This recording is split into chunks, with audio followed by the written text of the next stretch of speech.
The words hung in the air like smoke from a dying fire.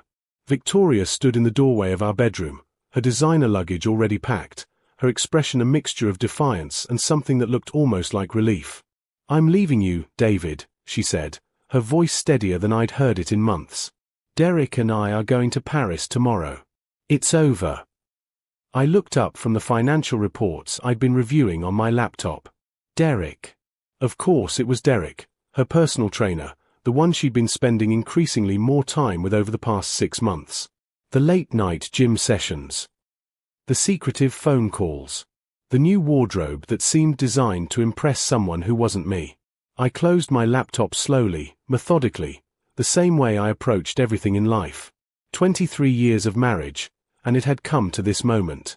I studied her face, searching for any hint of the woman I'd married, the ambitious law student who'd captured my heart at a coffee shop near campus. "Paris," I said finally, my voice calm. "That's nice." She blinked, clearly thrown off by my reaction. I could see the gears turning in her head.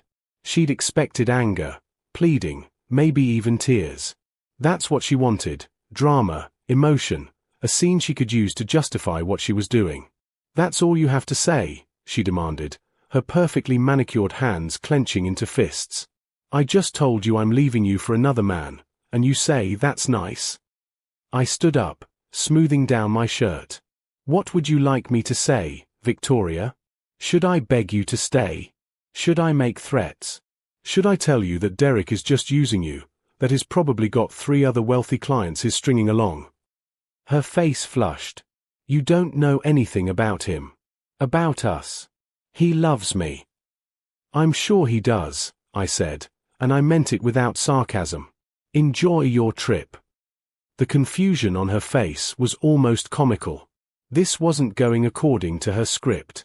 She'd built up this confrontation in her mind, probably rehearsed it with Derek, imagined me as the villain in her little romantic drama. "The credit cards," she said suddenly, a hint of uncertainty creeping into her voice. "You'll need to discuss that with your lawyer," I interrupted gently. "I assume you'll be retaining one." "My lawyer." She laughed, but it sounded forced.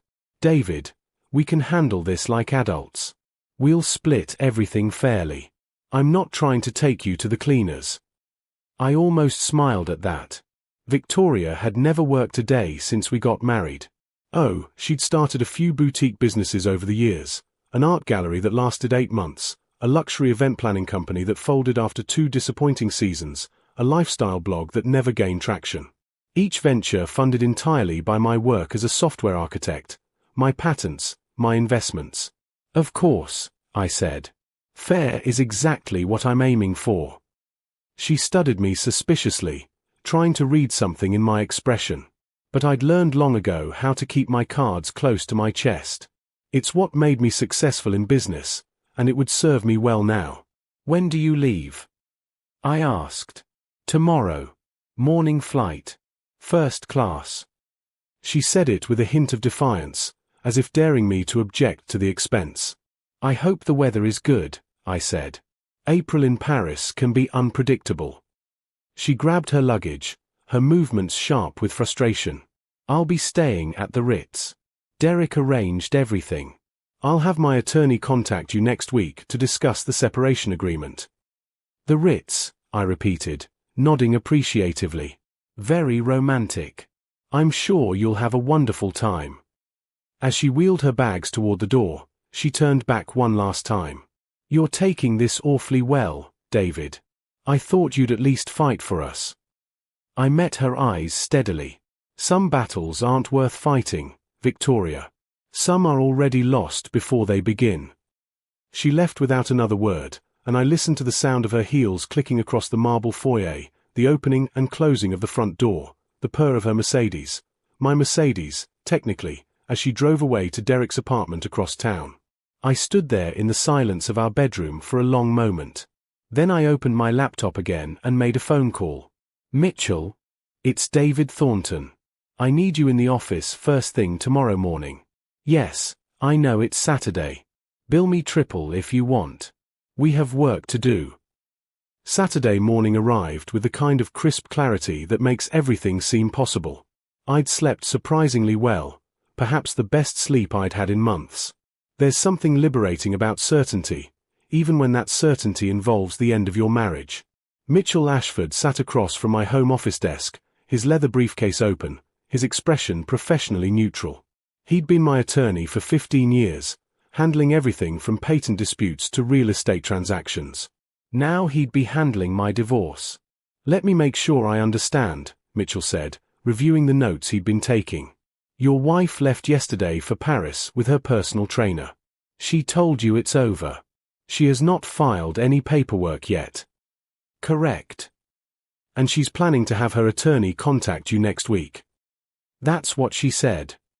Mitchell leaned back in his chair, a slight smile playing at the corners of his mouth.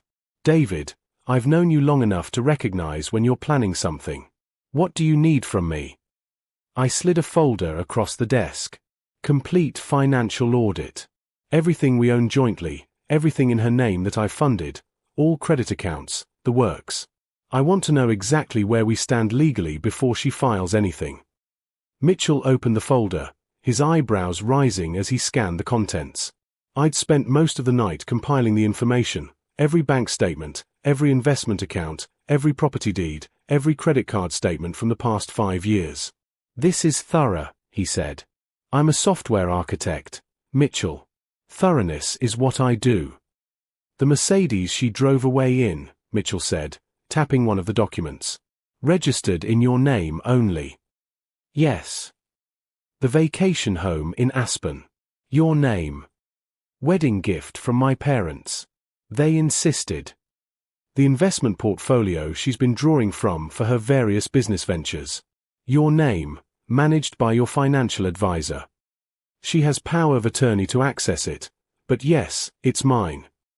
Mitchell looked up, his expression more serious now. "David, I need to ask. Is this about revenge?" I considered the question carefully. "No. It's about reality. For 23 years, I've provided everything. I worked 80-hour weeks building my career while she pursued her dreams. I never complained. I never kept score. But now she's decided I'm not enough, that Derek with his six-pack abs and his empty compliments is her ticket to happiness." "And you're angry." "I'm disappointed," I corrected. "There's a difference. I'm not trying to destroy her, Mitchell. I'm trying to protect myself. Because the woman who left yesterday isn't the woman I married. That woman understood partnership, understood loyalty. This woman? She sees me as a bank account with a pulse." Mitchell nodded slowly. "What's your goal here?" "I want her to understand the reality of her choices. She thinks she's leaving me for a better life. She has no concept of how much her current life costs, or who's paying for it." "The joint accounts," Mitchell said, understanding dawning. "You want to freeze them. Legally, what are my options?" Mitchell pulled out his laptop, his fingers flying across the keyboard. "California is a community property state, but we can file for legal separation immediately. That would freeze all joint assets pending division. It's not unusual in cases where there's concern about asset dissipation." "How long would it take?" "I can file the paperwork Monday morning. The freeze could be in effect by Tuesday, Wednesday at the latest." "Do it." For the next 3 hours, Mitchell and I worked through every detail. The joint checking account that Victoria used for her daily expenses. The credit cards in her name that I paid off every month. The country club membership. The spa treatments. The shopping accounts at Neiman Marcus and Nordstrom. "Her phone," Mitchell said suddenly. "Is it on your family plan?" "Yes." "You might want to consider." "No," I interrupted. "I'm not going to cut off her phone. That crosses a line from protecting myself to being petty." Mitchell made a note. "Fair enough. What about the house?" I looked around my office, at the home we'd built together. Or rather, that I'd built while she decorated it. It's in both our names, but I paid the entire down payment and every mortgage payment since. I want to stay here." "That's reasonable." We'll include it in the separation filing. By noon, we had a plan. Mitchell would file for legal separation on Monday, citing irreconcilable differences. The filing would include a request to freeze all joint assets and establish temporary support arrangements. It was all perfectly legal, perfectly reasonable, and would come as a complete shock to Victoria. After Mitchell left, I made another call. Thompson Security. This is David Thornton. I need to change all the access codes on my home security system. Yes, all of them. And I need the locks changed on the main house. Tomorrow if possible. The technician hesitated. Sir, is everything all right? Just some necessary precautions, I said. My wife and I are separating. I need to secure the property. Understood. We can have a team there tomorrow afternoon. My next call was to my financial advisor, Richard Chen. Richard, I need to move some assets around. Everything in my individual accounts needs to be transferred to new accounts at a different institution. Can you handle that? Of course, David. May I ask why? Divorce proceedings. I want to make sure my personal assets are clearly separated from marital assets. Smart move. I'll start the paperwork today. By Sunday evening, the pieces were in place. New locks on the house. Security codes changed. My personal assets moved to accounts Victoria had never accessed. All her passcodes and automatic payments rerouted through the joint account that would be frozen within 72 hours. I sat in my office, looking at Victoria's last Instagram post. A selfie at the airport, Derek's arm around her shoulder, the caption reading Paris bound with my love airplane #red heart #new beginnings #true love #living my best life. The comments were full of heart emojis from her friends, women who had no idea their shopping companion and brunch buddy was walking into a financial disaster of her own making. I didn't smile. I didn't feel victorious. I felt sad and tired and ready for whatever came next. My phone buzzed. A text from Victoria, landed in Paris. Hotel is amazing. Thanks for being so understanding about this. Red heart #. I stared at the heart emoji for a long moment, then set my phone down without replying. Tuesday would come soon enough. Paris in April was everything Victoria had dreamed it would be. At least, that's what her Instagram stories suggested. The Eiffel Tower at sunset. Champagne at a sidewalk cafe. Derek looking soulfully into the camera with the Arc de Triomphe behind him. I knew all this because I couldn't help checking her social media, even though each post felt like pressing on a bruise. Monday night's post showed them at a Michelin-starred restaurant, the caption reading "Living like royalty." Crown, this is what happiness feels like. Parisian dreams, no regrets. It was Tuesday morning in California, which meant Tuesday evening in Paris, when my phone finally rang. David. Victoria's voice was shrill, panicked. What the hell did you do? I set down my coffee carefully. I'd been expecting this call. Good evening, Victoria. How's Paris? Don't you dare, my credit card was declined. At dinner. In front of Derek and the other couple we were with. Do you have any idea how humiliating that was? I imagine it was quite uncomfortable, I said calmly. I tried to use the Amex. Declined. The Visa. Declined. Every card in my wallet. David. The waiter practically accused us of being scam artists. That's unfortunate. What happened? What happened? Her voice cracked with fury. You tell me what happened. You did something. You froze the accounts, didn't you? I filed for legal separation on Monday morning, I explained, my tone reasonable. My attorney advised freezing all joint assets pending the division of property. It's standard procedure in California. Silence. Then, you what? You said you wanted a divorce, Victoria. You said you'd have your attorney contact me. I simply expedited the process. You should receive the paperwork at Derek's address by Wednesday. Derek's address. How did you? It's on your Instagram, Victoria. You tagged the location of his apartment building last month. You're not as discreet as you think. I heard her breathing heavily, trying to control herself. David, this is insane. You can't just cut me off. I'm in Paris. I need money. You have money, I pointed out. You have your personal checking account. The one with the monthly allowance I've been depositing for the past 23 years. That account has $4,000 in it. Do you know what things cost here? I imagine they cost quite a bit. The Ritz isn't cheap. Neither is that restaurant you posted about. La Fontaine de Mars, wasn't it? €150 per person minimum. Another silence, this one colder. You're tracking my posts. You're making them public, Victoria. That's not tracking, that's just reading. $4,000 isn't going to last the whole trip. We have 2 more weeks here. I let that sink in. 2 weeks. I see. That's quite an extended vacation. I assume Derek took time off from the gym. That's none of his between jobs right now. He's transitioning to online coaching. Ah. So he's unemployed. He's building his brand. With your money. Or rather, with money you thought you had access to. I could hear her moving, probably stepping away from Derek to have this conversation. When she spoke again, her voice had changed, taking on a pleading quality I'd heard before when she wanted something. David, please. Can we talk about this rationally? I know I hurt you. I know this wasn't the best way to handle things.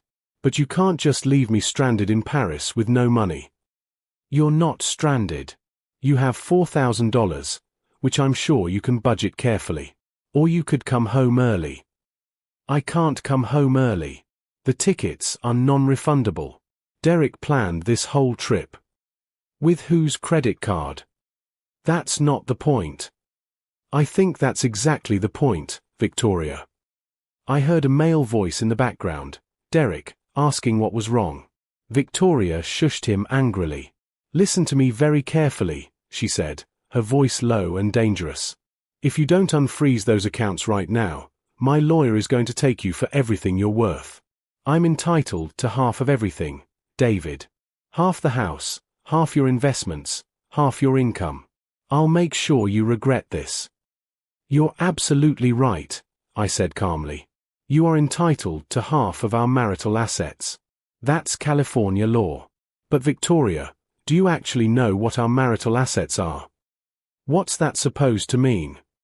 It means that for the past 23 years, I've been very careful about keeping certain things separate. My patents, for instance. Those were filed before we married.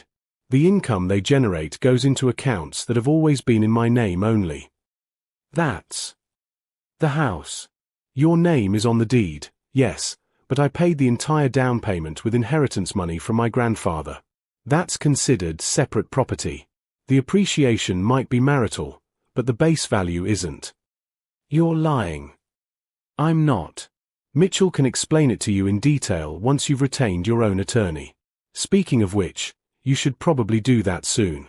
These things can get complicated. I already have an attorney, she snapped. Richard Vanderbilt. He's one of the best divorce lawyers in California. I knew Richard. Everyone in certain circles knew Richard. He was expensive, aggressive, and very good at what he did. Excellent choice, I said. I'm sure he'll explain your options, including the fact that his retainer is probably around $50,000. I heard her sharp intake of breath. You wouldn't. Wouldn't what? You're trying to make sure I can't even afford a lawyer. Victoria, I'm not doing anything except protecting my own interests. You're the one who decided to leave our marriage for a Parisian adventure with a man who, forgive me for saying so, doesn't seem to have the resources to support the lifestyle you've become accustomed to. The next 48 hours were interesting, to say the least. Victoria's Instagram posts became noticeably less frequent. The last one, posted Wednesday morning Paris time, showed a blurry croissant and coffee with no caption, no location tag, no Derek in the frame. My phone, however, had become a battleground. Wednesday brought a barrage of texts. David, please. Let's talk about this like adults. You're being cruel. This isn't like you. Derek and I had to switch to a cheaper hotel. Are you happy now? My friends asking questions. You're making me look pathetic. I know you still love me. You're just hurt. We can work through this. I responded to none of them. Mitchell had advised me to document everything but engage minimally. Let her panic, he'd said. Panic leads to mistakes, and mistakes favor our position. Thursday brought a different approach. The emails started.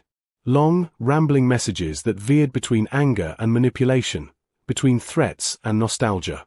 She reminded me of our wedding day, our honeymoon in Tuscany, the time she'd nursed me through pneumonia.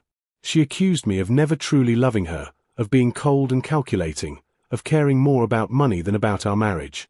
That last part stung because it was precisely backwards. I'd never cared about the money. I'd cared about building a life together. The money was just the tool I'd used to try to make her happy. Friday morning, my phone rang at 6 a.m. Not Victoria this time, her mother. David, what on earth is going on? Margaret's voice was sharp but concerned. Victoria called me in tears.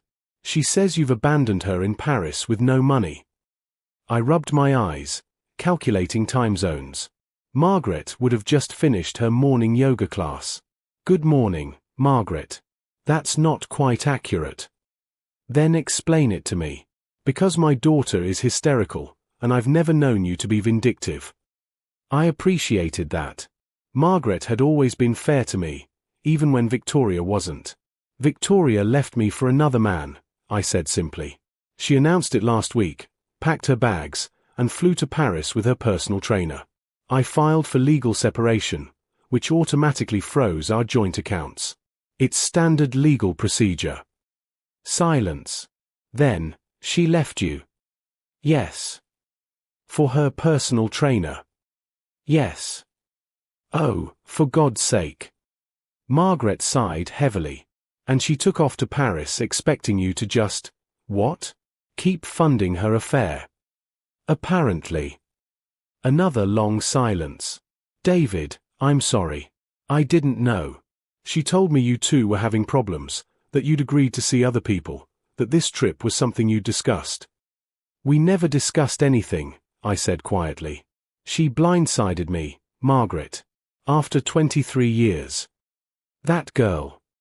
Margaret's voice was thick with disappointment. I raised her better than this. I thought I did, anyway. She's not entirely to blame, I said, surprising myself. I was so focused on work, on providing, that maybe I stopped seeing her. Maybe I stopped making her feel valued. That's generous of you, but it doesn't excuse betrayal. What are you going to do? Get divorced. Move on. What else can I do? Do you still love her? The question caught me off guard. Did I? I'd loved the woman I married, the ambitious young lawyer with fire in her eyes. But that woman had gradually disappeared, replaced by someone I barely recognized. Someone obsessed with social media appearances and luxury brands. Someone who measured her worth in Instagram likes and designer handbags. I love who she used to be, I said finally. I'm not sure that person exists anymore. Margaret made a sound that might have been agreement or grief. I'll talk to her. Try to make her see sense. She can't afford this divorce battle she's talking about fighting. She doesn't have to fight at all, I said. I'm not trying to cheat her. I just want what's fair. After I hung up, I made coffee and checked my email. A new message from Mitchell, flagged urgent. David, Victoria's attorney just contacted me. Richard Vanderbilt. He's requesting an emergency hearing to release funds for Victoria's legal representation and living expenses. I've filed our opposition. Hearing is set for Monday at 2 p.m. We need to prep. Call me. I called immediately. This is good, actually, Mitchell said, sounding energized.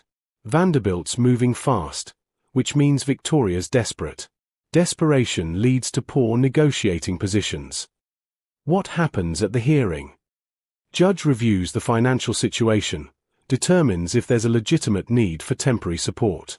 But here's the thing, Victoria's going to have to explain why she needs immediate access to tens of thousands of dollars while she's living it up in Paris with her boyfriend. She's not living it up anymore, I said. According to her texts, they had to switch to a cheaper hotel. Even better. That shows she has access to some funds and the ability to adjust her lifestyle. The judge isn't going to look favorably on, "I need money because my affair is becoming inconvenient." When will she be back? According to the motion, she's flying home Sunday. She'll be at the hearing. And Derek? No mention of him. My guess is he's staying in Paris or heading home separately. This is about to get very real for Victoria, and having her unemployed boyfriend in court won't help her case. Sunday evening, I was in my office when I heard a car in the driveway. My security system alerted me to movement at the front door, then the sound of a key that no longer worked. Furious knocking. "David! Open this door." I walked to the entrance, looking through the new security camera I'd had installed. Victoria stood there, luggage behind her, her face blotchy from crying. She looked exhausted, her hair unwashed, wearing sweatpants instead of her usual designer outfits. I opened the door but left the chain engaged. "What did you do to the locks?" she demanded. "Changed them. For security. This is my house. It's our house, currently in dispute. I live here. You chose to leave. Let me in, David. I need clothes, Make a list. I'll have your belongings packed and sent to Derek's apartment." Her face crumpled. "I'm not at Derek's." "Oh. We had a fight. In Paris. About money.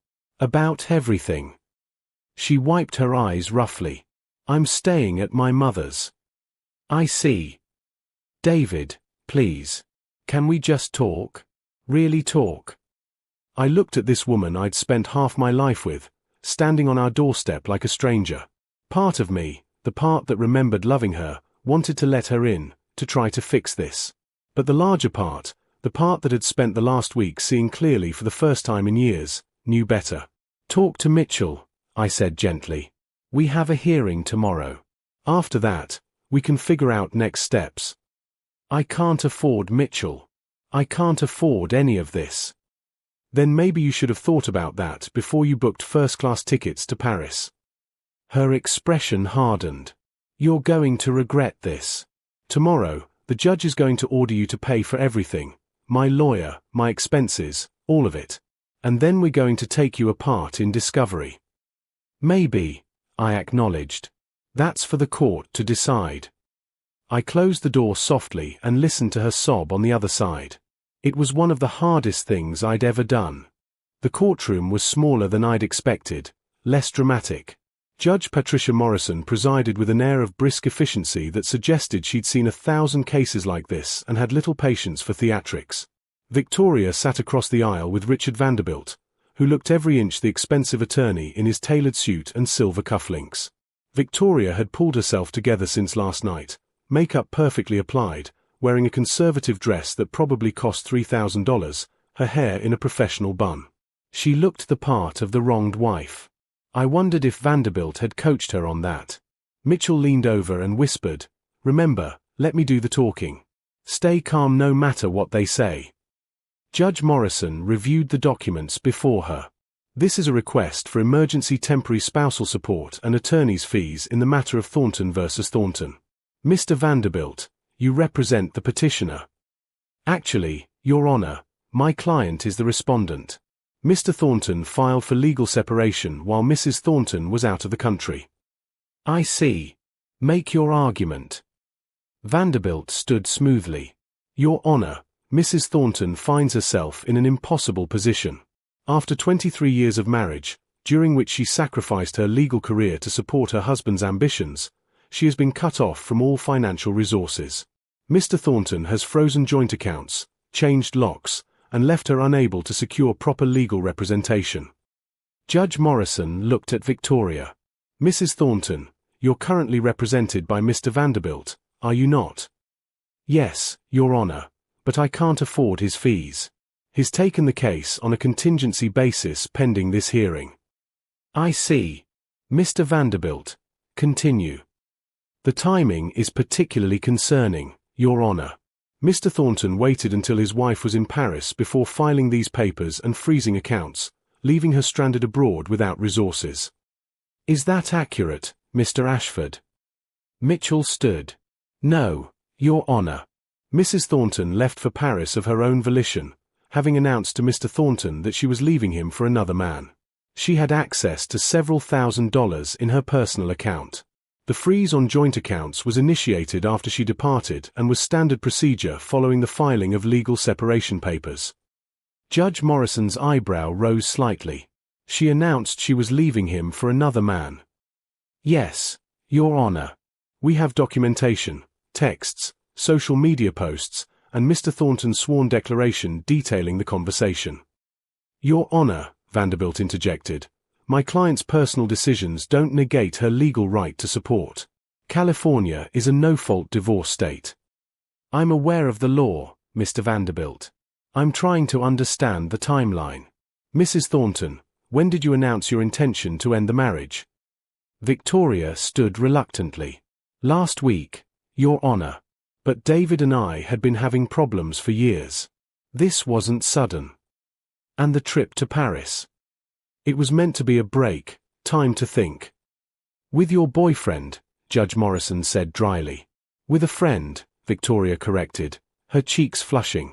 Mitchell pulled out a tablet. Your Honor, if I may submit Exhibits A through G, social media posts made by Mrs. Thornton during the Paris trip explicitly referring to Derek Jameson as my love, my soulmate, and tagging photos with hashtags like New Beginnings and True Love. Judge Morrison reviewed the images, her expression neutral. These are public posts. Yes, Your Honor. Mrs. Thornton has over 15,000 Instagram followers. Victoria's attorney jumped in. Your Honor, my client's social media activity is irrelevant to her financial needs. It's relevant to the question of good faith, Judge Morrison interrupted. Continue, Mr. Ashford. Mitchell outlined the financial situation methodically. My separate property. The joint accounts Victoria had depleted over the years. The failed business ventures I'd funded. The credit card bills showing luxury purchases made in the weeks before she left. Mr. Thornton has never been stingy with his wife, Mitchell said. He's provided her with a generous lifestyle for over 2 decades. However, he has every right to protect his separate property when she announces she's leaving him for another man and immediately takes an expensive international vacation. What about attorney's fees? Judge Morrison asked. Mrs. Thornton has access to approximately $4,000 currently. Given her lifestyle choices, we question whether she truly needs the $100,000 war chest Mr. Vanderbilt is requesting. Vanderbilt stood again. Your Honor, Mrs. Thornton needs competent representation to protect her interests in a high-asset divorce. Mr. Thornton's net worth exceeds $5 million. Without proper legal counsel. My net worth is largely separate property, I said quietly. Everyone turned to look at me. Mitchell touched my arm in warning, but Judge Morrison nodded. Mr. Thornton, you'll have your chance to speak. Mr. Vanderbilt, how much is your retainer? $50,000, Your Honor. And you're asking for an additional $50,000 for anticipated costs. This will be a complex discovery process. Or, Judge Morrison said, it could be a straightforward negotiation if both parties approach it reasonably. Here's my ruling. The courtroom went silent. I'm granting temporary spousal support in the amount of $5,000 per month, to be deducted from joint accounts when they're unfrozen. I'm ordering both parties to submit a complete financial disclosure within 30 days. As for attorney's fees, I'm awarding Mrs. Thornton $25,000, half what was requested, with the understanding that both parties should make good faith efforts towards settlement rather than litigation. Vanderbilt started to object, but Judge Morrison held up her hand. I've practiced family law for 30 years, Mr. Vanderbilt. I know posturing when I see it. Mrs. Thornton publicly celebrated leaving her husband for another man, then found herself in financial difficulty when he protected his assets. That's not an emergency, that's a consequence. However, Mr. Thornton also has obligations. $25,000 for legal fees and $5,000 monthly support is more than fair at this stage. She looked directly at Victoria. Mrs. Thornton, I'd encourage you to think carefully about what you want from this divorce. A scorched earth approach will cost you far more than you'll gain. Mr. Thornton, I expect you to continue acting reasonably and in good faith. Both of you, talk to each other. Hire a mediator if you need to. But don't waste the court's time or your own money on a war nobody wins. The gavel came down. Outside the courthouse, Mitchell clapped me on the shoulder. That went about as well as we could have hoped. I nodded, watching Victoria and Vanderbilt in heated conversation near their car. She looked defeated, smaller somehow than she had an hour ago. She's going to appeal, Mitchell said, following my gaze. No, she won't. How can you be sure? Because she knows I'm right. Deep down, she knows. My phone buzzed. A text from Victoria's mother. Thank you for being decent in court. V is staying with me. I'm working on her. Give it time. That night, I sat in my office staring at divorce papers. The house felt enormous and empty. No music playing from Victoria's endless Spotify playlists. No scent of her expensive perfume. No sound of her voice on the phone with her friends. Just silence. My email pinged. A message from an unfamiliar address. David, it's me. Using Mom's email since you blocked my number. Yes, I know you did, the texts bounced. I'm not writing to fight. I'm writing to say I'm sorry. Really sorry. Not because the judge sided with you, or because I'm out of money. I'm sorry because you deserved better than what I did. You deserved honesty and respect, and I gave you neither. Derek and I are done, by the way. Turns out he was mostly interested in Paris and the lifestyle he thought I could give him. You were right about that. You were right about a lot of things. I'm not asking you to take me back. I know that ship has sailed. But maybe, eventually, we could divide things fairly and part as friends. I'd like that. I'd like to remember the good parts of us without all this ugliness. Think about it. V. I read it 3 times. Then I hit reply. Victoria, I appreciate this message. I don't know if we can be friends, that might be asking too much.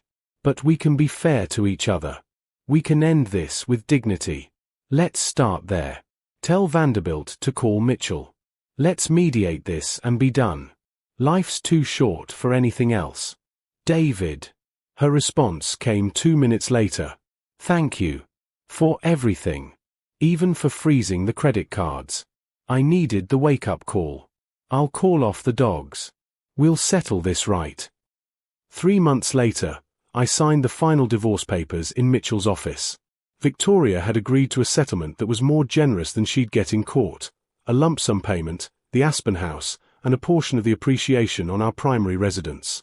I kept the house, my business interests, and my separate property. It wasn't what she'd initially wanted, but it was fair. We never met in person again after that courthouse hearing. Everything was handled through attorneys and mediators. Professional. Clean. Done. My last communication from her was a handwritten note delivered with the signed papers. David, I spent 23 years married to a good man and didn't appreciate what I had until it was gone. That's on me. I hope you find someone who deserves you. Someone who sees your worth. Take care of yourself. Victoria. I kept the note in my desk drawer. Not out of sentimentality, but as a reminder, sometimes the calmest response is the most powerful one. Sometimes dignity matters more than drama. And sometimes, the best revenge is simply protecting yourself and moving forward. 6 months after the divorce was final, I sold the house and bought a smaller place overlooking the ocean. Started dating again. Cautiously. Reconnected with old friends I'd neglected. Victoria, I heard, moved to Austin to be closer to her sister. Started working again, believe it or not.